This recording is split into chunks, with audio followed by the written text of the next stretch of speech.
गुरुवार व्रतर विधि और विधान। गुरुवार व्रत समस्त को करने उचित। गुरुवार व्रत करने द्वारा धन जन ख्याति और जश बढ़ी थाए। गुरुवार दिन व्रत करी व्रत कथा पाठ कले बा शुणिले व्यक्ति निज जीवनर शिखर देश में पहुँची पारि थाए। गुरुवार दिन विष्णु भगवानଙ୍କର स्मरण करा जाय थाए एवं बृहस्पतिଙ୍କର पूजा करा जाय थाए।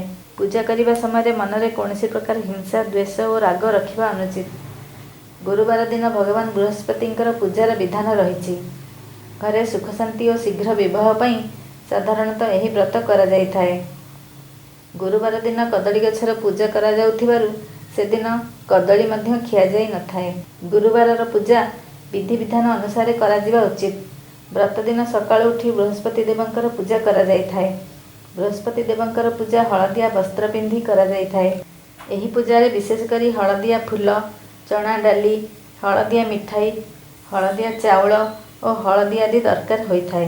एही व्रतरे कदली गछर पूजा करा जाय थाए। पूजा समय रे मन को शुद्ध रखी मनस्कामना पूरण पाई बृहस्पति को प्रार्थना करा जाय थाए। प्रथमे पानी रे हलदी पकाई कदली गछ मूଳରେ दिया जाय थाए। तापरे कदली गछ मूଳରେ चना डाली और हलदिया मिठाई भोग करा जाय थाए एवं धूप दीप जलाई कदली गछर आरती करा जाय थाए। व्रत दिन केवल गोटिए थर खिया जाय थाए। से दिन हलदिया खाद्य खिया जाय थाए। पूजा दिन हलदिया वस्त्र मध्य धारण करा जाय एवं से दिन लुण खिया जाय न थाए। पूजा सरिबा परे भगवान बृहस्पतिଙ୍କର कथा शुणा जाय थाए। जय बृहस्पति भगवान।